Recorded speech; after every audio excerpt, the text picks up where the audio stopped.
समस्त को सुप्रभात एवं प्रभु जीशु कृष्ण नाम समस्त को प्रेम नमस्कार। यह प्रभात समय मो लाइफ पाथ यूट्यूब चैनल रे आपण मान स्वागत करुँची।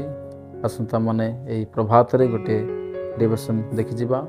मो परमेश्वर को धन्यवाद दे आपण मान को धन्यवाद दे सुजोग देथिबारु प्रभुंकर वाक्य रखिबा निमंते आपण मान को सम्मुखरे आम गोटे वाक्य देखिबा। हितोपदेश पुस्तक तार 17 अध्याय 27 पद एवं 28 पद। हितोपदेश पुस्तक तार 17 अध्याय 27 एवं 28 पद। जे अल्प वाक्य व्यय करे ताहार ज्ञान थाए, पुणी जहार शांत आत्मा से बुद्धिमान। अज्ञान ही तुनि हेले ज्ञानवान गणित हुए, पुणी से अपना अष्ट बंद कले बुद्धिमान गणित हुए। प्रभु वाक्य द्वारा आम समस्त को आशीर्वाद करंतु। ए वाक्य लिखा जाइछि, जे अल्प वाक्य व्यय करे, जे अल्प कथा कुहे ताहार ज्ञान थाई। ज्ञानी माने अल्प कथा कहती, युक्तियुक्त कथा कहती, जेतेबेले जहाँ आवश्यक ताहा से माने कही थांती। तो जे अल्प वाक्य व्यय करे, जे अल्प कथा कहे ताहार ज्ञान थाई। आपण माने अल्प कथा कहउछंती कि? कारण वाक्य कहूछि जे अल्प कथा कहे से ताठारे ज्ञान थाए, पुणी जहार शांत आत्मा से बुद्धिमान। जे मानकर आत्मा शांत से माने बुद्धिमान अटंती। जहार शांत आत्मा से बुद्धिमान। आपण मान को मु कहिबा पई चाहे, अशांत रे जीवन बिताइले से माने बुद्धिमान होई न थांती, किंतु आपण मान को मु कहिबा पई चाहे, वाक्य कहूछि जहार शांत आत्मा से माने बुद्धिमान। जे अल्प कथा कहे तार ज्ञान थाए, पुणी जार शांत आत्मा से माने बुद्धिमान। अज्ञान ही तुनि हेले ज्ञानवान गणित हुए। अज्ञान जे कि अनेक कथा कहब, कथारे भड़ भड़ भड़ भड़ भड़ भड़ कथा कहिबारे ही अधिक थिबो, अधिक आवाज करथिबो, कलाहल करथिबो।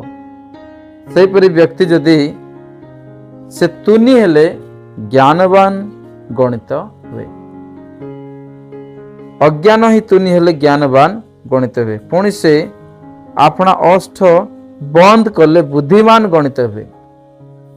निजर अष्ट को पाटी को से जदि बंद करिवो ताहाले से कौन हेबो?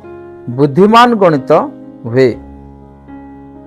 अज्ञान ही तुनि हेले ज्ञानवान गणित हुए, पुणी से अपना अष्ट बंद कले बुद्धिमान गणित हुए। जे अल्प कथा कहे से ज्ञानी, जे जार आत्मा शांत से माने बुद्धिमान। जे तुनि हुए से ज्ञानवान गणित हुए, पुणी जे अपना अष्ट बंद करे से बुद्धिमान गणित हुए।